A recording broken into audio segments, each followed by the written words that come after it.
Hello guys, कैसे हो आप सब? आई होप सब बढ़िया होंगे। एक छोटी सी गुड न्यूज़ देनी थी आपको और थोड़ी सी गाइडेंस भी देना चाह रहा था। जो मेरा एक्सपीरियंस रहा है, कि मैंने यहाँ पर अल्बर्टा में ड्राइविंग लाइसेंस क्लियर कर लिया क्लास 5, जो कि बहुत बड़ा हेडेक था मेरे लिए, बहुत ज़्यादा। क्योंकि मोस्ट ऑफ द टाइम मैं जो लोग मुझे फॉलो कर रहे हैं उनको पता ही होगा कि मैं इंडिया से हूँ, तो मैं यूके गया था। तो यूके मैंने 2 साल रहा हूँ, तो मैंने 2 साल वहाँ ड्राइव भी की थी छोटी मोटी। तो यूके और इंडिया सेम ही है, राइट हैंड साइड है। रूल्स भी ऑलमोस्ट सेम है, जस्ट यू हैव टू मतलब थोड़ा सा देख के चलाना पड़ता है। ये ऐसे नहीं कि कहीं भी इंडिया की तरह चला दी, इंडिया पाकिस्तान की तरह। बट हाँ, ओवर हियर जब मैं ट्रेनिंग ले रहा था तो क्या, एक तो इंडिया में चलाई है मैनुअल, यूके में भी चलाई है मैनुअल, यहाँ आके ऑटोमेटिक हो गई, तो थोड़ी सी दिक्कत होगी। ईजी है बट थोड़ा सा एडजस्टमेंट लगता है। सेकेंडली, आपको पता है लेफ्ट हैंड साइड चलती है, तो सब कुछ ही डिफरेंट है। तो जो मेरा एक्सपीरियंस रहा है, मैंने 12 लेसन्स लिए थे। यूजली मेरे को इंस्ट्रक्टर ने 6 बोले थे, बट यहाँ का मैं यहाँ का बता रहा हूँ, एडमिंटन का। अब मुझे बाकी स्टेट्स का नहीं पता या बाकी प्रोविंस का नहीं पता कि क्या है प्रोसेस। बट यहाँ पर क्या होता है, यहाँ पर 2 टाइप से आपका लाइसेंस जो है वो बनता है।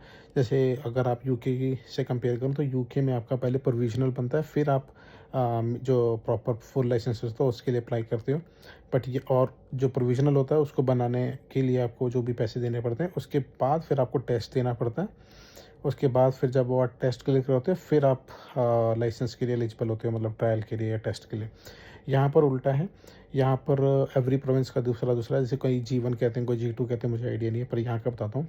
तो यहाँ पर क्लास 7 है, ठीक है। तो क्लास 7 बेसिकली आपका एक थ्योरी टेस्ट होता है। वो आपका जब जब लाइसेंस बन जाता है थ्योरी का, फिर आप क्लास 5 के लिए एलिजिबल हो।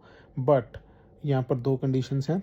एक, आपने इंडिया में ड्राइव किया है या कहीं और कंट्री में ड्राइव किया है जहाँ पर आपको 2 या 3 साल का एक्सपीरियंस है, तो आप वो अपना जो इंडियन या कोई भी आपने लाइसेंस बनवाया है वो आप सबमिट कर देते हो। फिर वो आपकी एलिजिबिलिटी चेक करते हैं, और उसके बाद फिर वो आपको कोई भी एक्सपीरियंस लाइसेंस, कह रहा हूँ ये नहीं मैं कह रहा इंडिया कह रहा हूँ, यूके, कोई भी एक्सपीरियंस लाइसेंस किसी भी कंट्री का अगर आपके पास है और आप जैसे वो सबमिट करते हो, तो आपकी वो एलिजिबिलिटी चेक करते हैं और आपको मोस्ट ऑफ द टाइम वो क्लास 5 के लिए जो मेन लाइसेंस होता है गाड़ी वाड़ी चलाने के लिए, उसके लिए आपको एलिजिबल कर देते हैं। तो जैसे ही आप एलिजिबल होते हो क्लास 7 से क्लास 5 के लिए, फिर आपको जो है आप बेसिकली लाइसेंस लेने शुरू कर दो, क्योंकि अब आपको पता है आप टेस्ट दे सकते हो। ये नहीं कि आप क्लास 7 पे गाड़ी नहीं चला सकते हो, क्लास 7 पे आप गाड़ी चला सकते हो जिसके पास फुल लाइसेंस होगा, जिस एटलीस्ट मोर देन 3 और 4 ईयर्स पुराना जिसके पास लाइसेंस है फुल, उसके साथ आप बैठ के गाड़ी चला सकते हो, सीख भी सकते हो अगर आप चाहो, गलियों में या फिर कहीं भी। अगर आपको लगता है कि आप चला सकते हो गाड़ी, तो आप उनके साथ चला सकते हो। बट मैंने ऐसा नहीं किया था, क्योंकि मेरे लिए थोड़ा सा डिफ़िकल्ट था कि लेफ़्ट हैंड साइड चलानी, तो मैंने इंस्ट्रक्टर्स बुक किया था और उसके बाद मैंने लाइसेंस लिए थे। अब यहाँ पर वो जो मैं आपको मेन बात बता रहा हूँ, यहाँ पर 2 चीज़ें होती हैं। एक तो होता है कि अगर आपको पता है यार मैं गाड़ी चला लूँगा, इस चीज़ मेरे को थोड़ा सा वो जो हेजिटेशन है लेफ़्ट एंड राइट की, वो मुझे हटानी है, और मेरे पास इतना एक्सपीरियंस है कि मैंने गाड़ी चलाई है, मैं चला सकता हूँ आराम से। तो आप यूजुअली 2 या 3 लेसन बुक करो और उसके बाद अपना रोड टेस्ट बुक कर दो। और रोड टेस्ट बुक कर दो, और अगर आपका क्लियर हो जाए तो वेल एंड गुड है, अदरवाइज़ नहीं होता तो आप दोबारा बुक कर दो। और दूसरी चीज़ क्या होती है कि अगर आपको थ्योरी भी करनी है, थ्योरी यहाँ पर दूसरी है। मैं पहले समझ रहा था कि जो क्लास 7 वाली थ्योरी है वही वाली थ्योरी है, पर यहाँ पर वो थ्योरी नहीं है, यहाँ पर अलग है थ्योरी।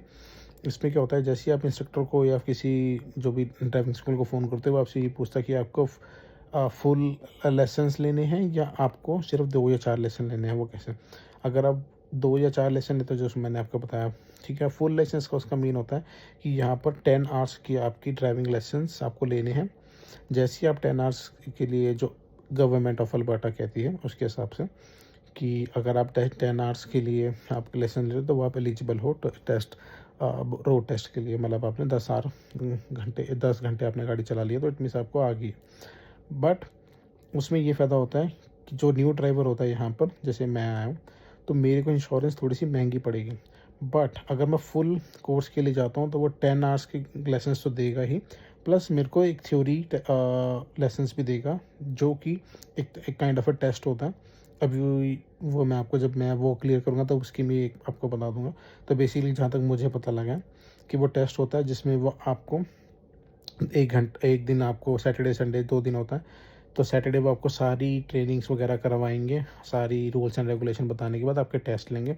जब वो आप टेस्ट क्लियर कर देते हो, फिर जब आपने अपना लाइसेंस क्लियर कर लिया, अब आपने अपना ये वाला टेस्ट भी क्लियर कर लिया है, तो इसके बाद जब आप इंश्योरेंस लेने जाते हो तो आपको इंश्योरेंस में थोड़ी सी सस्ती पड़ जाती है एज़ कम्पेयर टू अगर आप सीधा ही टेस्ट क्लियर करने के बाद बिना ये मतलब उसके लिए जाते हो, बिना टेस्ट के जाते हो थ्योरी वाले, जो कि तो फिर आपको इंश्योरेंस थोड़ी सी महंगी पड़ती है।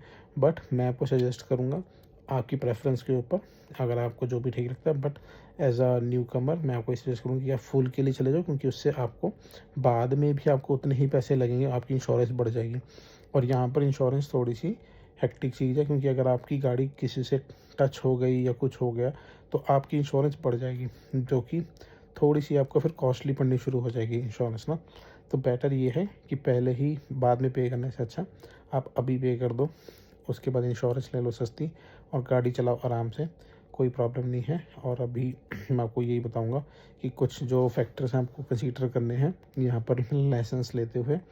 एक तो जो बेसिकली मुझे बाद में मतलब 2-3 लाइसेंस बाद पता लगा था, वो आप अगर आपको एक्सपीरियंस ड्राइवर हो तो आपको इतना जल्दी नहीं मतलब इतना टाइम लगेगा, बट मैं अपने एक्सपीरियंस से बता रहा हूँ कि जब भी अगर आप लेफ़्ट टर्न ले रहे हो तो यहाँ पर 2 लेन्स होती हैं।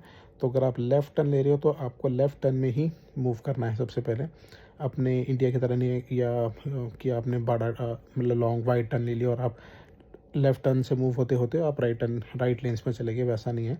अगर 2 ही चीज़ें हैं, पर लेफ़्ट टर्न अगर आप ले रहे हो तो लेफ़्ट लेन में जाना है, अगर आप राइट टर्न कर रहे हो तो आपको राइट लेन में जाना है, जो कि as per the law of government और सॉरी लॉ ऑफ अल्बर्टा और law of the driving license है, ठीक है। और दूसरी चीज़ आपको ये ध्यान रखनी है कि आपको अपने ब्लाइंड स्पॉट्स बेसिकली ध्यान देने हैं जब भी आप अपनी लेन स्विच कर दें, क्योंकि यहाँ पर लेन्स जैसे आपने देखा ही होगा, यहाँ पर 2 या 3 बेसिकली हाईवेज़ पे 3 लेन्स होती हैं। तो वो आपको पहले ही डिसाइड करना होता है कि आपको किस लेन में जाना है और या आपको कहाँ जाना है, उस हिसाब से आपने अपनी लेन स्विच कर लो। तो आपको जब भी लेन स्विच करनी है तो आपको अपना शोल्डर चेक ज़रूर करना है। और ये आपको मैं थ्योरी के एग्ज़ाम जब आप रोड टेस्ट दोगे तब भी आपको बहुत फैक्टर ये पड़ेगा। और मेरे ख़्याल से जो मुझे लगता है, हाँ, एक डाउन हिल पार्किंग और अप हिल पार्किंग है, जो कि मतलब थोड़ी सी कन्फ्यूज़न हो सकती है, पर उसका एक सीधा तरीका है। अगर आप आपका पाम ऐसे देखोगे तो अप हिल है ये, मतलब तो आपको बेसिकली इसमें क्या होता है, अप हिल में आपको अपने टायर्स जो हैं अपनी लेफ़्ट हैंड साइड घुमा के पूरे, बस जैसे ही आप अपना लेफ़्ट हैंड साइड घुमा के और इसको रिवर्स करोगे तो आपका जो राइट हैंड साइड का जो टायर है वो बस कर्व से टच होना है, जो आप यूट्यूब पे भी देख लोगे। बेसिकली मैं आपको एग्जांपल इसलिए बता रहा हूँ ताकि आपको इजीली याद हो जाए कि ये आपका डाउन हिल है और ये आपका अप हिल है, क्योंकि इसके हिसाब से आपकी जो है टायर बाहर से इसके हिसाब से अंदर है, क्योंकि कैमरा है तो इसे उल्टा आपको दिख रहा होगा। पर अगर आप अपने हाथ पे देखोगे राइट हैंड साइड वाले हाथ पे, तो आपको देखिएगा जब आप अपना हाथ ऊपर रखोगे तो आपके टायर जो हैं, जो आपका अंगूठा है वो बाहर है, और आप अगर डाउन करोगे तो आपका अंगूठा अंदर को है। तो इसी तरह से अगर आप अपहिल पार्किंग कर रहे हो तो आपके टायर्स बाहर को आपको रोल करने हैं, पूरा स्टीयरिंग घुमा के और अपना टायर टच करना। और अगर आप डाउन हिल कर रहे हो तो आपको पूरा टायर घुमा के अपने राइट हैंड साइड पे और उसके कप टच करने हैं। बेसिकली यही 2 चीज़ें आपको मतलब, और मुझे लगता है नहीं है कि आपको ज़्यादा बताने की ज़रूरत है। और हाँ, यही थी जो मैं आपको सोच रहा था आपके साथ शेयर करूँ। बाकी अगर कुछ और कोई अपडेट आती है तो मैं आपको बताता हूँ इसके हिसाब से। अभी तो यही चल रहा है, बाकी मिलते हैं फिर आपको अगली वीडियो के साथ।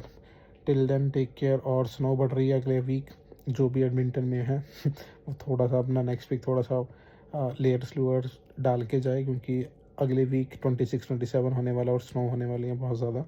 तो ध्यान रखें और मिलते हैं फिर अगली वीडियो के साथ। Till then take care, bye bye.